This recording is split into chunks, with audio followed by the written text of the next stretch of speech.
What's up, guys? Happy Sunday service. Today is actually the Lord's Day, so I make sure I take care of my mind, my body, and my soul. We're here with Ang. Ang is actually a professional undefeated fighter here in Arizona, and we're actually going to get into a mental health moment. I think mental health is very important. So I wanted to tap in with you specifically because I know with the fighting background and, your mentality as a fighter is probably a lot different than most people. So I just kind of want to see, what you do to help your mental health and kind of what your regimen and your routines are for the day. So how you doing, brother? Pretty good, bro. Yeah? I woke up today. Today is like a chill day, recovery day. So usually I like to do something every single day. So this morning I woke up, ran 5 miles, just a light jog. What time? I think it was like noon. Okay. Yeah, light jog around Tempe Town Lake. Okay. And then got home, made some steaks, and then now we're here. You know what's so funny? You text me, you're like, hey, I got to go on a run and whatnot. I actually love running Tempe Town Lake. I'm doing a marathon in September with one of my buddies. His name's Albert. He runs Locked In Media, Locked In Podcast. They are, I don't know if you're familiar with 151. It's a store at the mall, Hypebeast store. But me and my other buddy, I've never ran a marathon before, and I know that's a little bit longer than most, but I want to cross that off the bucket list this September. So that's why I'm going to get my ankle healed up, and then hopefully we start training soon. But I don't really know if I want to get my face hurt because I think this guy's going to beat my ass like over and over again, but I'll take it if I can learn, But anyways, how long have you been fighting? And tell me a little bit more about your upbringing and whatnot. So I was born originally in Vietnam. I moved here when I was 10 years old, just for a better life, cause you're Asian, so Yeah. when you're born there as a kid, you don't really know the lifestyle.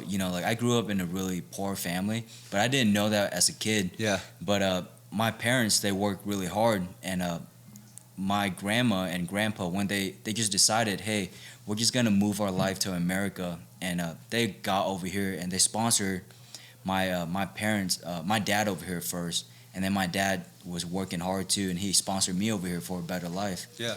And I started going to school here. I started school in 5th grade with no English. Yeah. And it was pretty hard at first to just adapt to everything, just the scenery and the people. Yeah. And trying to just learn English. Especially when you're 10, you said? 10, yeah. Yeah, so that's kind of I came here when I was 5, but it was funny. A lot of my friends are Puerto Rican and Dominican back home in Haverhill, but there's a big Hispanic community, but they always had ESL, like English as second language. But it's funny, they start a lot earlier, so I definitely know how that transition could be like moving to a brand new place, not knowing English or anything. And just being in a new culture. And it's funny because when you grow up in places like Vietnam, I'm actually from Thailand, people live in the streets out there, this third world country stuff is no joke. So my mom, when she came over, she worked 3 jobs right away, just because that's the mentality. I got to work just to provide a better life. So, from her working her ass off, she kind of fed that onto me, but she did more labor work type stuff, and I definitely respect my mom for, just the hard work she's instilled in me. And I think that's funny, coming up in an Asian household, they want you to work, they want you to, make sure you carry your family name. And I think that's really big for myself. So I'm so blessed for my mom to bring me over here. I'm sure you're blessed that you got the opportunity to come here too. Man, I'm so blessed, bro.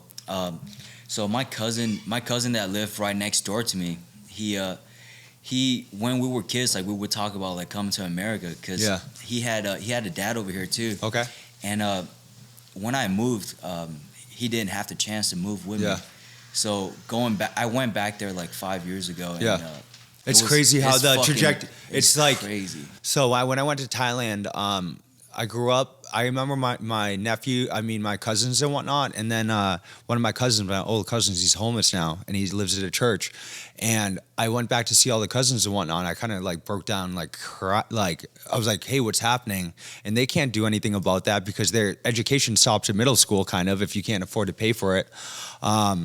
So my aunt, she's like, hey, can you pay for Bum school? That's my cousin's son and whatnot. And it's just crazy. If you don't have money, you can't continue on schooling. A lot of these people would love to continue on schooling, but that's not the way the country is set up, So I definitely when that when I talked to my cousin, he was like, he was homeless.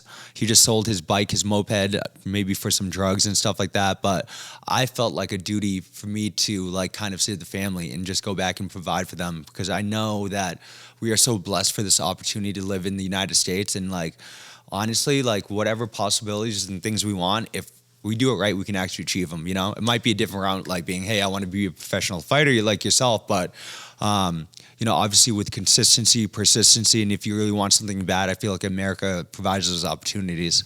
Yeah, I could definitely relate with that. My mom and dad has always been like a hard worker. I remember my mom telling me, dude, like she would like when she was pregnant with me, she was working all day to make $1. Yeah, it's crazy. $1. Yeah. And that she instilled that in me since I was a kid, just seeing everyone around me, like how they just that give me chills a little bit. Like, hey, shout out to your mom, brother. Man, our moms, it's crazy coming from like my parents were split up. So it's just my mom and whatnot, and I had a stepdad, but that relationship wasn't the best. But I just saw, like, even right now, my mom just opened up her Thai restaurant, and it's a cute little restaurant and whatnot, but she's like, my only goal in life is to open up a Thai restaurant. Now she's doing it. I'm like, wow, this is amazing. And I'm over here, like, sometimes I get caught up in the rat race. I'm like, oh, I want to make these millions. I want to, do A, B, and C. And I'm doing a lot of these things too. But then I realized, like, sometimes just going back to the roots and like looking back on the like what we didn't have and where I am now, like it's always good to have gratitude and stay blessed, because it could be a lot worse. Like if I was in Thailand right now, my life would not be the same, for sure. If you're in Vietnam, I'm sure we could say the same thing. 100%. Yeah. So, when did you start fighting, and why did you when did you get into that? So when I moved here, I had the same mentality as my parents. I was like, I wanted to just make a living for myself, but then somewhere in my life, I think I was hanging out and getting in trouble a lot. I didn't know English, and it's like I'll go to school, and the only friends that I have are the ones just like minorities, what I mean? Yeah, for sure. And I would hang out with all those guys, and we would just fucking get in trouble at the skate park, Yeah. I used to hang out at the skate park a lot, so you know what goes on at the skate park? No, for sure. Fighting, they're selling drugs and all, and I kind of just drift into that path as well. Yeah. And what I remember one day, me and my friends were going to Fry's to steal some food. Yeah. Which is another story. And but we came back to hang out at the skate park. But then I heard some music on the side, and I turned and looked, and it was like a UFC gym. And I think they just opened up too. And I saw like the heavy bag. I saw people hitting the bag and like learning how to fight. And I don't know what it was. It was just so intriguing to me. It was so intriguing, and it was like I felt like in that moment, God just kind of he just put it in my life. I love that, and I just felt it. Like I felt like I needed to be in there. So, quick question. When I came over here, like I grew up in a predominantly Hispanic community and whatnot. So I got made fun of, like just because of my eyes, the way I looked. I'm sure it might have been maybe different for you a little bit because you couldn't even speak English like that. Luckily, sports gave me an outlet to, kind of be good at something. And then obviously when you're good at something, like people kind of take you in. But did you ever have to face any bullying or anything like that? I'm well aware of what goes on in the skate parks because I used to play basketball at Cashman's Park. And they had a skate park right next to it, and I actually love the skateboarding community, how they like reckless and whatnot. But I know nothing goes like kind of good in the skate park. It's just like kids, just like that's the place to go when you're young, Yeah. So like going to school for me, it was kind of hard, just because like again I didn't know any English, so I didn't really I didn't know how to make friends, because I would just all by myself, I just go to school, do my best to like learn stuff. Yeah. But it was just like never my thing. Plus, like kids, in school they're just super mean, and for sure they're like insecure as well. So they just project that onto you. Yeah. And for me, that's why I had to deal with. And I didn't know how to fight back then, but sure. I would always have the fire. I would want to fucking go. You know what I mean? But I didn't know how to fight. So when I found the gym, I was like, hey, perfect. Like. God put it in my life for a reason. So 100%. I came back home the same night that I found that UFC gym, and I told my dad, hey, this is what I wanted to do, And we just talked about it, and he's like, okay, well, let's go check it out tomorrow. So That's we awesome. went over there after school, and I signed up for a month, and that was my journey. That's it? Yeah. So your mom and your dad are together, obviously? Yeah, my mom and dad are split now. Okay. But when we first came over, they were together, just Yeah. trying to build something. So so my dad, I spoke about this before. He committed suicide when I was young and whatnot, and I lived with my mom. But how is it having a dad as the dynamic? Because sometimes I look back and think about it. I'm like, that's actually some G shit. Like, oh, your dad took, he signed you up, talked about it, and that's some like manly stuff that I want to do for my son too. So, how's your relationship with your dad and just like having a father figure in your life? My relationship with my dad is a little bit different. So I wasn't too close with my dad back then or even now, and that's because when I was younger, he was over here in America, Okay. trying to work hard and to bring us over. Yeah. And when I came over, I was already like in my young adult Yep. stage, so it was kind of hard for me to just like connect with my dad. Yep. Because I don't really know him, but I have memories of him as a kid. Yep. Coming back to my country, and like we just make memories, like having Yeah. fun. But I don't really have that good of a relationship with my dad. Yeah. But the thing that I'm very grateful for is he let me make my own decision. He didn't put a limitation on me. He didn't tell me like, hey, this is what you need to do. This is who you have to become. Yep. He just let me, freestyle, To touch on that, I'm actually happy I grew up in a community that was kind of like lower class and whatnot, because I didn't understand what poor was, Like when my mom got divorced, I was actually so happy because I was able to go out. She worked 3 jobs, so she'd get home at 2:00 in the morning. I could, in 7th grade, I'd be out till 2 a.m., So I saw both sides of it. I was good at sports, so I hung around with some kids that were, a little bit wealthier and stuff like that would take me in for Thanksgiving. But then I also saw the other side of it, and that's where I feel like I have the street smarts, and I really am appreciative of how to move, like how to camouflage, how to be a chameleon, how to talk to anybody. I think that's one of my strengths that I learned from the streets. I say that I graduated with a master's degree from the School of Hard Knocks, and I'm sure you have a degree from the School of Hard Knocks as well in some aspect. 100%, man. I feel like the best way to become like a high value man, money is something, but it's not everything. It's just a part of being a high value man.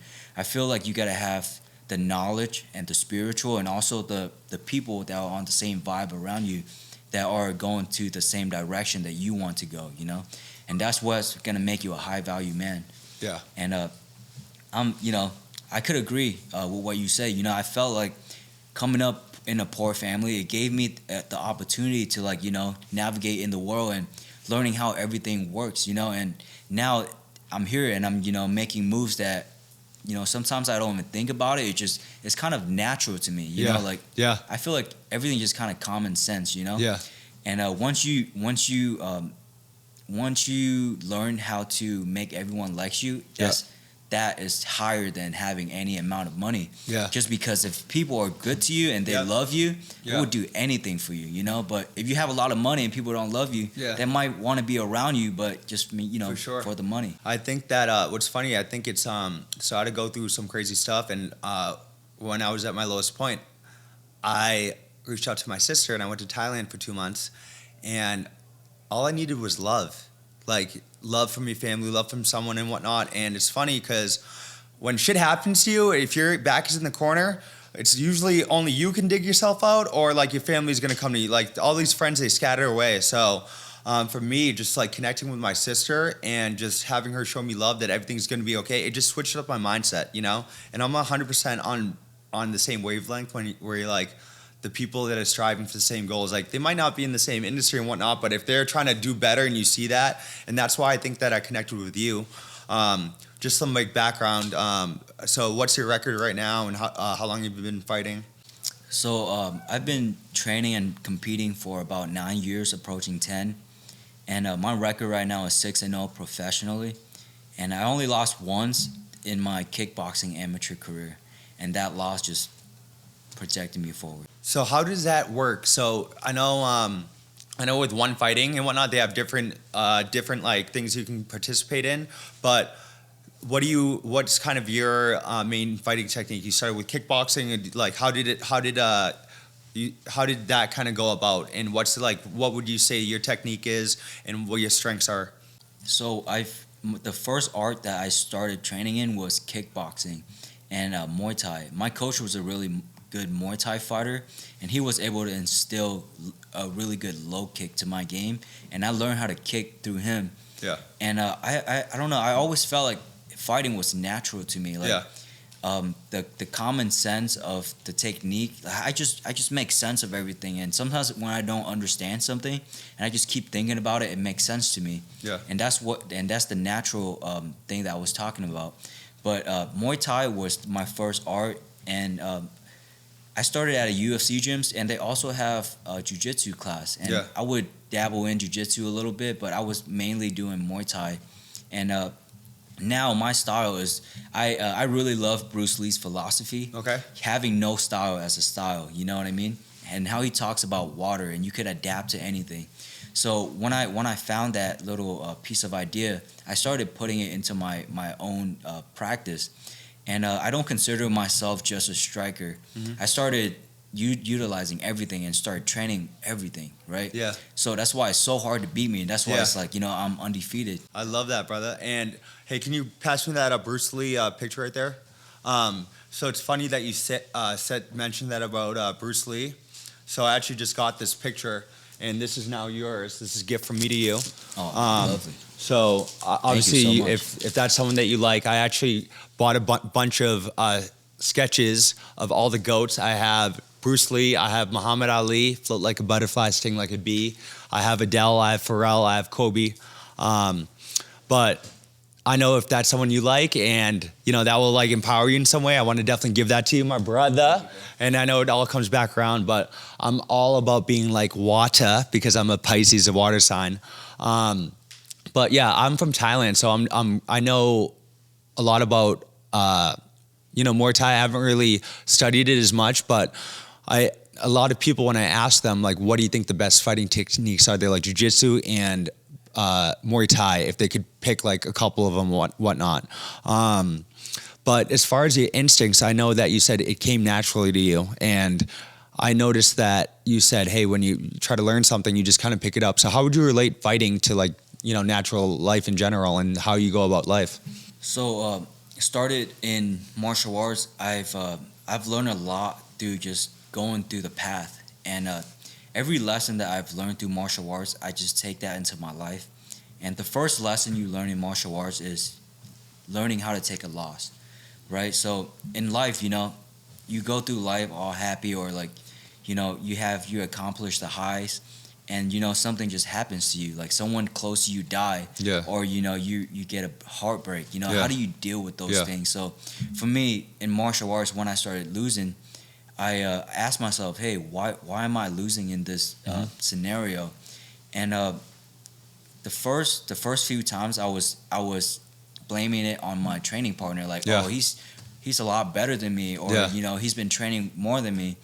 But What age was this at? Like, when did you realize that, like, because I know what you're getting at. It's like, before you can point the finger at anybody else, you got to point the finger at yourself. Exactly. You know what I'm saying? So Exactly. obviously you realize that at a young age, but when did that kind of like come into fruition? I would say like the first year into training. Okay. So I think about 14, 15 years Okay. old. And I just took that and I just brought it into my life. So whenever something bad happened to me, I'm like, hey, what can I do about it? Or if I can't control it, I can only control myself. Mm-hmm. You know what I mean? So Yeah. when you think about that, it's like shit just happens, just out of nowhere, and it may be something you can't control. But if you try to control it too much, there's nothing you could do about it. But when you try to control yourself and just trying to let go of the situation, Yep. and just flow with life, Yes. then as time passes, your emotion will pass. And I think that life is all about being in a flow state, especially in fighting. You're probably in the best state when you're in a flow state and things are coming naturally, instinctually.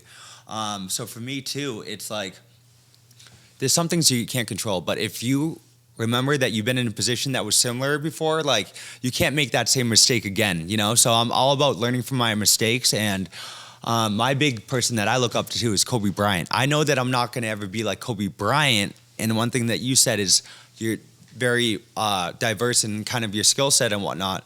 I take the best bits and pieces from everybody and make it myself. And I use, hey, this is going to work for me. This might not work for me. You know, how do I avoid situations that have came up before? I call them like icebergs. I don't want to hit them to them. Like any negative energy or anything, I try to see that 10 steps ahead before.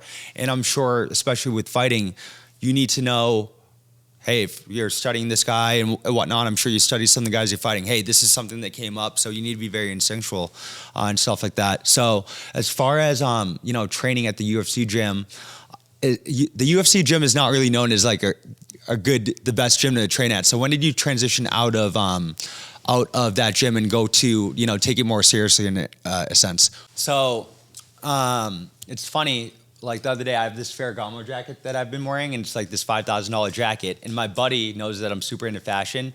So when I went over his house, I actually look up to this guy as a mentor in some respects.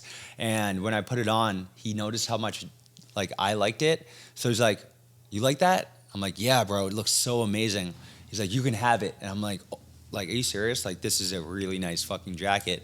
So for me, it's not even like me giving you anything. I'm like, I know you'll appreciate that. And it's all about spreading love, you know what I'm saying? And everything comes back around. So if I lead my life with, you know, a loving, positive mentality, and I give everything away, hopefully I receive those all back. If not, it is what it is. But that's just the way I move. And I realize, like, you want to make sure that whoever you come in contact with, you make a lasting impression, whatever the case may be, you know? So beforehand, I wouldn't say that I was really like that. I was like, you know, maybe a little more blunt, mean, stuff like that. But then now I know that, hey, there's a lot of people going through shit in life. You don't know what they're going through. Not you specifically, but not you specifically, but in general, like, all it takes is you smiling and be happy and just like, you know, radiating that, and it'll make a big difference. You know, and whoever you're talking to. So I always try to look people in the eye, smile, because I got $1 million smile, just like you, brother, and radiate positive energy. So I think that's really, really big. So if Bruce Lee was alive, I would try to get that sign for you, because I'd have to get these James Harden shoes signed. But that's kind of my thing, surrounding myself with good people. And you specifically, when you hit me up to go to the gym, I'm like, I was so happy, bro. I'm like, fuck yeah, because if you want to get good at anything, you trust the professional in anything in life. And that's how you skip rungs of the ladder and you climb up things faster and more efficiently. I think it's very important to learn from great masters in general. Some people, you might not be ready to train with them, and there's certain levels, you know? But if you get proper training, proper education, you're only gonna speed up the process and the learning curve. You know what I mean? Mm-hmm. 100%. Yeah, so I'm excited. Once my ankle is good, I'll be in there, you know, maybe a couple times a week, and we'll get after it. Yeah, so let's hit on. So I kind of want to know about your goals. Like, obviously, you're doing great right now. Where do you see yourself in, you know, next year, next 5 years, and let's say the next 10 years? Because I know right now you're probably on the cusp of, you know, making a transition, hopefully within the next couple of years, to something bigger and better if everything pans out. So the next year, I see myself in the UFC. I see myself being a very successful MMA fighter in the UFC, and I want to have financial freedom as well in the next year. Right now, I'm doing okay for myself. I have a couple people that are helping me, and which I'm very grateful for, but you know, I want to be able to do that for myself as well, and give that back to someone in need, you know? Yeah. And in the next 5 years, I would see myself being in the top 10 in the UFC, climbing up the ranking, and shooting for the UFC belt. And my main goal in life is I want to become a UFC champion, because I felt like that moment when I found martial arts, I felt like that's what God gave me, you know, like this is a purpose that God had put in my soul and that I need to fulfill, you know. And there was a couple of times where I'm like, hey, maybe you know, I should just do something else to make money.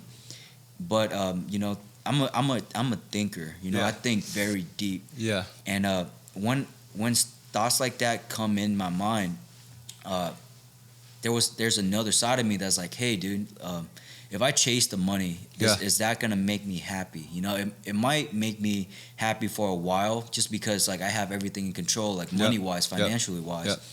But is my soul going to be happy? You know what I mean? Because like it or not, we're all gonna die someday. So I want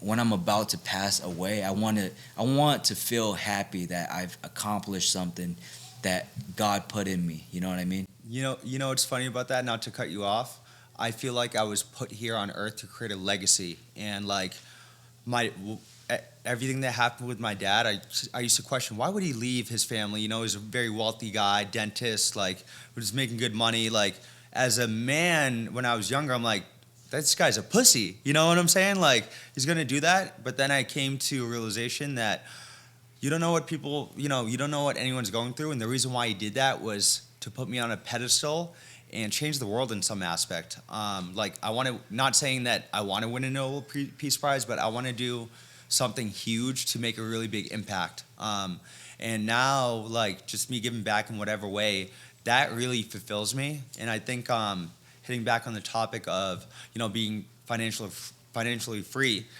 If you guys don't know this, if you make over like I would say 20K a year to like 500K, that's pretty fucking good, and you can swipe a card, not like worrying about stuff. That 300K a year range, you can start like doing whatever, flying people out and whatnot. But like everybody's goal here in America is like a mil, and I was really caught up on that before, and I can't wait to touch my first mil. But it's about enjoying the process of it. You know what I'm saying? Like it's like everything that we're doing, it's part of the journey. And I think that once I really started to fall in love with that, like my job is very, like free going. I have a lot of like work time balance and whatnot. I travel the world like literally all the time, and I'm so blessed, and not a lot of people are able to travel like me. You know what I'm saying? Some people working 9 to 5s every day, and so when I look at it, I'm like, damn, I don't have the car I want yet, or which I can get, or like maybe I want to upgrade this penthouse to a fucking mansion. One of my friends was like, and I look up to him. I actually went to Thailand with him, and he was like, dude, I was getting depressed in my house. I have a beautiful house. I have all the cars I wanted, but I would look at myself and compare myself to my buddy that has a jet, my buddy that is doing ABC. And then he told me, he's like, when I really realized it was when my buddy that had the jet was saying, hey, David, you have everything you want in life. I want to be like you. So it just goes back to having gratitude and being grateful. And, part of my daily practice is I meditate every single day just to give me clarity through the day, and I say what I'm grateful for. And after I started meditating, I really think that helped my mental health out, just because my life is so fast. And, I'm in an industry that's kind of a dark industry and whatnot. So I know for me to be the best version of myself, I need to add different aspects to my game. I tell myself that my spirit animal is a cheetah. And like this guy came in last night, he's like, are you still on 75-day hard? I'm like, no, I haven't drank for 433 days. You know why? Or 445, I don't vape anymore. And I'm like, you know why? Because a cheetah is one of the fastest mammals on earth. He needs to eat different. He needs to train different. Like, I'm not like you. Like, I'm built different and whatnot, but I know what I need to do. Everybody's path's different. So if you could have a spirit animal, what would your spirit animal be? I've never thought about that, but in the Chinese zodiac, I'm a dragon. Okay. Which is actually the best fucking thing to be. I'm a monkey. I've always wanted to be the dragon. If you look up what a dragon is, it has all the best characteristics, basically, in the Chinese zodiac. And also, Kevin Garnett, one of my favorite basketball players. I was actually just at Global Ambassador, and Paul Pierce walked in.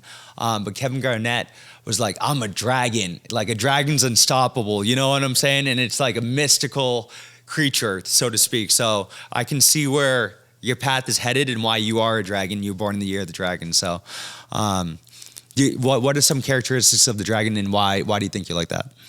Well, I think for me, I've never really thought about that, but I think for me, dragon is very mystical. It's not too many dragons. So when you see a dragon, it's like, oh shit, that's a dragon. Yeah. And it's very high value because it's like it's like, let's say for a supercar, right? Yeah. If everyone has a Bugatti or a Lamborghini, it wouldn't have any value. But there's very limited cars like that. So that's why when a car like that drive down the street, you're like, everyone's just turn and look, Yeah. And I think that's the one of the characteristic of a dragon. Yeah. But also, I think the way the story went was all of the zodiacs were having a race, and then the dragon was going to be first, but it turned back to save the rabbit because something happened. I don't know. I don't know the story, but that's what I heard. It came back and saved the rabbit, and so that. So when it came back to save the rabbit, it wasn't number one anymore. You know what I mean? So for me, that just shows like, hey, I have this power. I don't need to show it off. I would rather help someone out. You know what I mean? And people know who's who. Yeah. Hey, what's understood needs no explanation. Exactly. And just like to go back to that, it's like you hit it on the head when you're like, hey, I want to help my family and stuff like that out. And that's the bigger thing, like taking care of the family, like being that person that like, hey, you guys are good. You know what I'm saying? I'm going to do whatever I can to make sure you guys are good. And that's a big thing that for me too, specifically where I came from, like I need to do this because like I got to take care of my mom, like my sister and stuff. She's like doing well and whatnot. And I am the man of the family. I'm the last person to carry on my last name. So I know it's my duty as a man to get to a certain place where I'm good, everybody's good, but I'm also a person people want to be around. Like it's not money aspect. It's he's a good person. He vibrates good energy, and that's very important for me. And I think that's why I'm successful in my job because I really care about hospitality. I care about taking care of people, connecting with people. And I want them to have the best time ever when they're going out. Like some people, like when I saw you, like I know your ass is training in the gym every day. So when you get that opportunity to go out, whenever it is, I want it to be memorable because that's you're training all week just to have maybe that one night to go out. You know what I'm saying? That's a big thing. I'm out every single night. So I know, this is kind of old for me, but some people, there's a mystique around it. Oh, I'm going out and whatnot. Like the table you were at last time was one of the best tables. And for me, it's just like, hey, if this is the last time you come here, I want to make sure that you walk away with a smile on your face, no matter what money you spent, $5, $50, $5,000, $50,000, whatever the case may be. Just you having a good time means a lot. And it's funny, like when I connected after, he's like, hey, thank you for everything. Thank yous go a long way, but for someone to have a good time in my place, like when I go to your gym, I'm going to be so excited, but it's like I'm entering your world now. You know what I'm saying? So yeah, we're going to have a good time, bro. Yeah, we're going to have a good time. I'm going to lead you to the right path. I'll introduce you to everyone I know. Just like, the first time I met you, I didn't even know you, and I met you through one of my friends, and you just literally you gave first, you know what I mean? You're like, hey, do you need anything? Like, I was like, damn, this is a cool-ass dude, So I felt like that's going to go a long way for you. That's how you're going to go very far in life. So a lot of my friends are athletes, and just do a video. And obviously, you're an athlete, professional athlete. So I make bets with all my friends. I never make bets with any of my friends that are professional athletes just because their mindset's fucking different. But all the people around here, I'm like, I'll bet you $5,000 I'll beat you in this or $1,000 just for fun. Because I know that if I really want to win, I'll just get the best trainer and then I'll do it. My rule of thumb is like once you do it 10 times, you become like decent enough, But if you train with the best people, like when I learned how to snowboard, I was snowboarding with Red Bull guys with the best boards. I didn't know I had the best boards, like the best like equipment and whatnot. And then they taught me how to do it, like the skills that they have. They know so much that one little thing could change the whole day, Oh, for sure. And that's where it's like that advice you can't pay for, So I see the need of good trainers, or who's someone that's trained you that really has changed your game? Like, do you have the same coach that you had before? How has the evolution of your coaches been through, like when you started and where you are now, and kind of what's the difference and what have you picked up on? So, dude, just like you, bro, I just try to watch all of the GOATs in the game, and even in different sports, right? Because I feel like all sports are the same mentality. Mm-hmm. And when you study someone like a star like Kobe Bryant or Conor McGregor, you know, they all have the same mentality. Mm-hmm. And I just try to pick up little things from everyone, and I just make it my own. Yeah. So Conor McGregor, I love him. I remember when he lost. Who's the fight that he after? Who was it? He faced right after Floyd Mayweather. He faced was it Poirier? Khabib. No. Khabib lost to Khabib, but I think it might have been Poirier. He fought him 2 times, right? I think so, yeah. Yeah, but the second time he came out, he was just not himself. He wasn't talking shit and whatnot. I'm like, the reason why you're good, Conor McGregor, is because you instill fear in people. Like, some people that I look up to, like, I say that Pharrell, James Bond, Kobe, even Donald Trump, like, the way that he knows how to, like, get, like, the people on board and whatnot, rile them up, that's a actually skill set in itself. But Conor McGregor specifically he knows how to fucking put fear in his eyes. Remember when he fought Aldo? Like, he went into Brazil, like, literally, like, I am going to take over the fucking throne. And you saw the fear in this guy because he thought he was fucking crazy. But I feel like now McGregor, it's like, you know, he's already kind of made it. And I don't know if his fighting is still not his want to win is probably not the same because he's done it all in the business aspect and whatnot. So I feel like in fighting, you can never lose that hunger, you know? And that's really big. And some people, they do lose that. Like a guy like Khabib, I feel like he would never lose that just because of his upbringing, you know? He's Islam, he's always praying and whatnot. And just like his background and his story, like some people are just built different. And that's where it's like funny where you see certain groups of fighters, certain areas, they have really good fighters just because of the way they, you know, been brought up and stuff like that. Yeah, and I could agree with that. You see a lot of high-level, talented athletes, once they get to the pinnacle of the sport or like somewhere where they experience the highest of the highs, they start falling. Yeah. You know, and that I feel like your why has to be very deep. That's why I always ask myself, like when I'm by myself, I'm like, why do I do this? You know, and it comes down to, you know, I do want to help my family. Yeah. I do want to fulfill my purpose. But the very important thing is I just don't want to regret not doing it when I'm old. You know, Yeah. like I don't want to tell myself like, hey, I could have been this, I could have been that. You know, Yeah. You see so many of these guys. You go to the bar and you're They like, say, hey, dude, remember like 10 years ago when I was like, you know, the best in high school? Yeah. And it's like that doesn't fulfill me. You know what's crazy?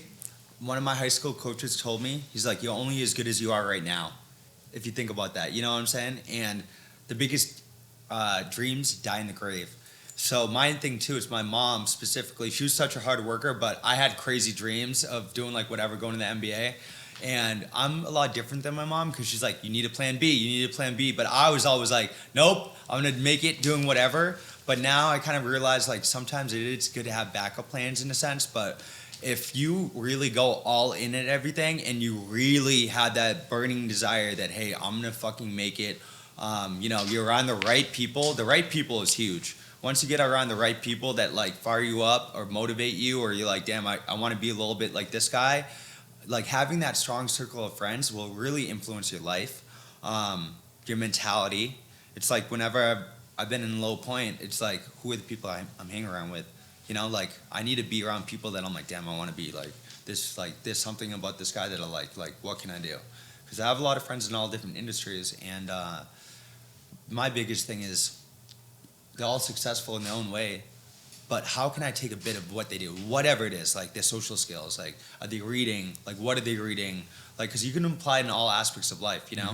And I'm really big on learning and how to get better, whatever I do. So all these guys, even you, like you're gonna be a mentor to me in fighting in a sense, you know what I'm saying? And I respect that so much. But I know that there's going to be other aspects we can help each other out because I know in a rising tide all ships sail. Right. And you know, obviously your mentality as I'm getting to know you, very very similar. You know, the background of us being fresh off the boat, that's huge, especially in the Asian community where like, you know, these people want to work hard. Like my mom didn't want to go on welfare because she thought it'd be like a disservice. You know what I'm saying? Yeah. Like she could have done that, and when she told me about that, it was like, damn, like she didn't want to take the easy way out. And I feel like that's a lot of Asian people in general, like specifically bullying. I feel like Asian people probably bullied the most out of, like, you know what I'm saying? We just don't know. We just don't have that voice and stuff like that. So I want to be a voice of the people, and I want to make sure that, like, hey, it's okay to, speak your thoughts. And that's why we need more leaders like me and you to be, these men in the community to let us know, hey, it's going to be all right. But different tactics that we both use to get to a certain point, like they need to hear that. Because I think, like I said, the 5 people you hang around with is really important. But when I really started to elevate my game and who I was as a person, I dove deep into my network of friends and be like, hey, this is someone that I look up to. I need to gain advice from them, and everything is mutually beneficial in a sense because they look at me. They're like, "Hey, Dennis, you have the life and whatnot." Mm-hmm. Then I'm like, "I just want to be like you." Right. So it's funny how it kind of all correlates. Yeah, no, yeah, that's great, man. I feel like you're gonna do so great, bro. You have a good head on your shoulder. You know how to navigate through life, and I do feel like we have the same mentality. And something that's big with me is just the vibe as well. Like. I don't try to force any relationships. I just do me. I just become the best version of me, and people that are on the same vibration will attract to me. Yes. So that's my thing, Yeah. So my big thing is like luck. It's when preparation meets opportunity and whatnot. And not saying that it's anything with us, but I feel like I'm an energy master, and I can understand frequencies, and I've read a lot of books, listened to a lot of books about emotional intelligence and whatnot. But any athlete I come across specifically, I know their mindset's a little bit different. Like I have some guys that came in to the club and whatnot, they were in the UFC, but you were actually one of the first fighters that I know in general that like I connected with like personally, whatever level you're on. And when I'm sure you saw like who I was on, the way I would portray myself on Instagram and stuff like that, I'm about my business and like I'm about my goals. So I kind of want to connect with you just because I'm like, okay, first of all, you're Asian. So like, I feel like we got to stick together for the people, Yeah. Just like, that's just how it is. And I know that now that I know that you're kind of fresh off the boat, we probably experienced some of the same things growing up too. So I know there was definitely a connection in that. But now that I got to know you, just same thing you said about me. It's like, dude, I'm with you till you go to the top, and whatever I can do to support you in any way possible, as a friend, as whatever, I'm gonna make sure I have your fucking back because I want to see you win and I want to see you make a difference and whatnot. And then hopefully, we can make a difference in the world together. And then we go to Thailand and we go bang some heads up. But my God, likewise, bro. Hey, so that was my mental health moment. We tell them where we can find you at. You can find me on Instagram, mainly on there at An Tuan Ho MMA. And then where's the gym that you train out of? I train out of the MMA lab in Glendale, Arizona. And then your next fight is slated for what date? My next fight is somewhere in June. I don't have the information yet, but when I do, I'm going to upload it on my Instagram. Fantastic, guys. Well, everybody have a blessed Sunday. God bless. Less stress, more health, and more wealth. I'm so excited for us to tap in.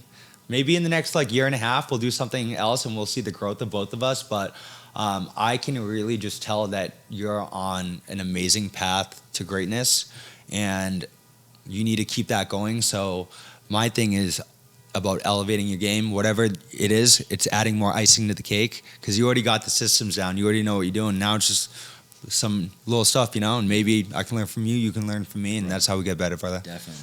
Okay. Good shit, brother.